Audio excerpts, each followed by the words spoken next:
Uninvited Guest, by Newness of Life Ministries, www.trcb.me. Many walk, of whom I often told you, and now tell you even weeping, that they are enemies of the cross of Christ, whose end is destruction, whose God is their appetite, and whose glory is in their shame, who set their minds on earthly things.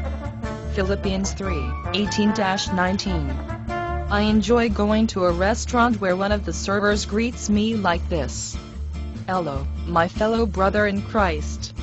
I have nothing to fear in meeting my friends for a good meal, good talk, and good fellowship, all with the presence of the Holy Spirit to enhance our experience.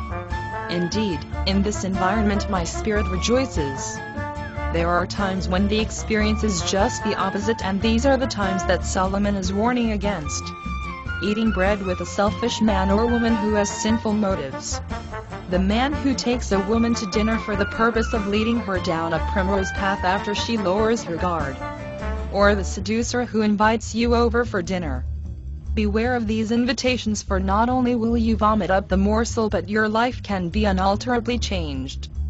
Proverbs 23 teaches us today. Your article could be in this broadcast. Visit trcb.com to find out how. Proverbs 23:6-86. Do not eat the bread of a selfish man, or desire his delicacies. 7. For as he thinks within himself, so he is, he says to you, eat and drink. But his heart is not with you. 8. You will vomit up the morsel you have eaten, and waste your compliments.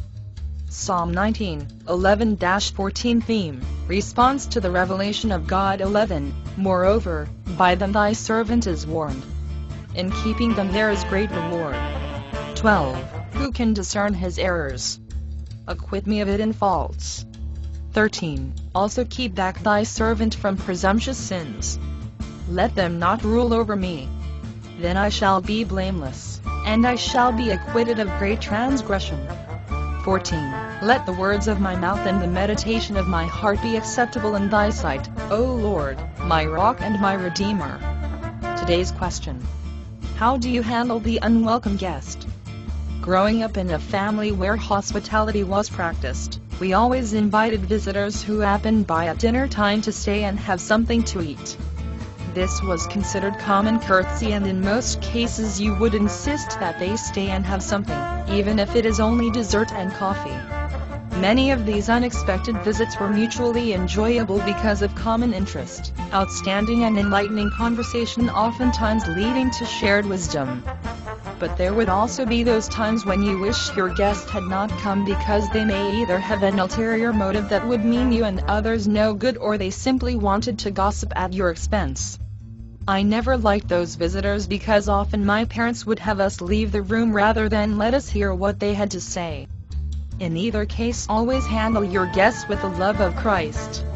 Help them seek the Lord, talk about His greatness, pray with them at the beginning of the meal and during the conversation where appropriate. Turn from the unwelcome morsel that you would vomit up to the everlasting Word of God. Seek the Lord while He may be found. Call upon Him while He is near. Let the wicked forsake his way, and the unrighteous man his thoughts. And let him return to the Lord, and He will have compassion on him. And to our God, for He will abundantly pardon. Isaiah 55:6-7.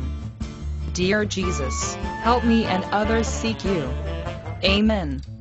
The Newness of Life Daily Bible Message is designed for those who like to take a short respite from the day's responsibilities to enjoy the contemplation of God's Word.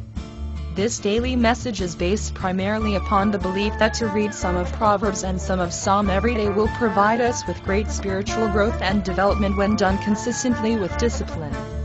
Philip Saxton, and contribute to Newness of Life Ministries. NOL Philip Saxton, www.newnessoflife.com. Philip can be reached at saxtonatmetown.com. Music by Kevin MacLeod.